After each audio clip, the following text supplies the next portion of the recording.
दोस्तों, इजरायली सेना के हौसले पस्त होते हुए नजर आ रहे हैं। यानी कि वही इजरायली सेना जो अब तक हमास के लोगों पर जुल्म सितम कर रहे थे, लेकिन अब मामला उल्टा हो गया है कि अब उन लोगों के हौसले पस्त होते हुए नजर आ रहे हैं। लेकिन सबसे बड़ी बात तो यह है कि अब वो इस खबर को दबा रहे हैं, कहीं ये खबर लोगों को न पता चल जाए कि इजराइल के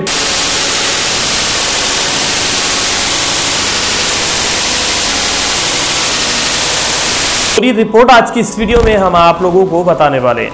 आपसे गुजारिश है कि इस वीडियो को आखिर तक जरूर देखिएगा।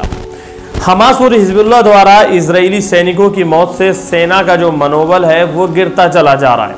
इसलिए इजरायली सरकार ने सेना के हताहत होने की खबरों को दबाने की प्रक्रिया को काफी ज्यादा तेज कर दिया है, ताकि इजराइल की जो नाकामी है वो लोगों तक ना पहुंचे और लोगों को इजराइल की ये नाकामी ना पता चले। लेकिन कहते हैं कि भला कोई बात कैसे छिपाई जा सकती है।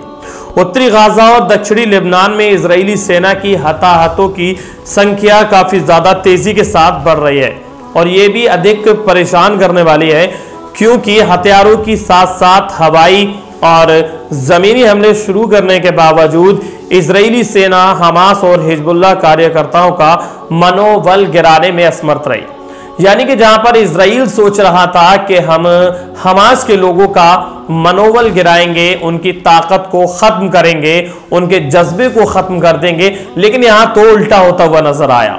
खुद आज इजराइल इस कगार पर है कि वो चाह करके भी हमासियों का कुछ भी नहीं बिगाड़ सकते। लेकिन सबसे बड़ी बात यह है कि अब जो इजरायली सेना है उनका मनोबल गिर रहा है, क्योंकि काफी तादाद में जो बंधक हैं वो हमास के पास हैं और वो किसी भी कीमत पर उनको रिहा करने के मूड में तो है ही नहीं। वहीं दूसरी तरफ इजराइल में जो प्रोटेस्ट चल रहा है, नेतन्याहू के घर तक पर हमला कर दिया है कि आखिरकार जो सैनिक पकड़े गए हैं, जो सैनिक इस वक्त गिरफ्त में हैं हमास के, उनको कैसे छुड़ाया जाएगा। ये तमामी तरह की बातें हम यहाँ पर आप लोगों को बढ़ा रहे हैं। यहाँ पर एक अपडेट और बताएंगे कि हिजबुल्लाह ने उत्तरी इजराइल और इजरायली क्षेत्रों पर दागे गए रॉकेट और मिसाइलों की संख्या भी और बढ़ा दी है। यानी कि उसकी जो क्वांटिटी है वो पहले के मुकाबले और ज्यादा बढ़ा दी गई है। ताजा रिपोर्ट्स के मुताबिक बात की जाए तो उत्तरी गाजा में जमीनी लड़ाई के दौरान हमास के लोगों ने एक प्लाटून कमांडर समेत 3 इजरायली सेनाओं की हत्या कर दी है। इसमें पूर्व इजरायली सेना प्रमुख का भतीजा भी बताया जा रहा है। लेकिन मैं आप लोगों को बता देना चाहता हूं कि इस वक्त इजराइल की कंडीशन जो है वो भीगी बिल्ली की तरह हो गई है और वो चाह करके भी कुछ नहीं करने वाला है।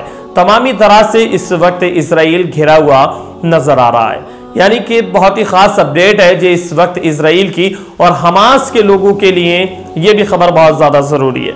दोस्तों, मैं आपको बता देना चाहता हूं कि तमामी तरह की ये लड़ाई के बावजूद, यानी कि 1 साल का वक्त हो गया है जिसमें 798 इजरायली सैनिकों को मार डाला गया है। ये अपने आप पे एक खास अपडेट है और बहुत बड़ी खबर है कि अब तक 798 इजरायली सैनिक इसमें मारे गए हैं। जानमाल का नुकसान इजरायली सेना के लिए बहुत ही ज्यादा परेशान करने वाला है, क्योंकि हथियार और तकनीक में अंतर के बावजूद हमास और हिजबुल्लाह के कार्यकर्ता काफी ज्यादा आगे निकल रहे हैं और यहां पर इजराइल को अपने मुंह की खानी पड़ रही है। खैर, आज की ये खास अपडेट हम आप लोगों को बताने आए थे कि इस वक्त जो है इजरायली सेना के जज्बे पस्त हो चुके हैं और वो आगे लड़ने के मूड में नहीं है। तो कहीं ना कहीं अब इजराइल को इस पर कंप्रोमाइज करना पड़ेगा और इस जंग को यहीं पर बंद करना होगा। अगर इजराइल इसको बंद नहीं करता है तो वो हमास का सामना करने के लिए फिर से तैयार है। दोस्तों, आज की वीडियो में बस इतना ही। मैं आपके साथ हाजिर होता हूं एक और नए और एक और खास वीडियो के साथ। तब तक के लिए अपने भाई को इजाजत दीजिए। साथ ही हमारे चैनल को सब्सक्राइब करने के बाद बेल आइकन जरूर दबा दें।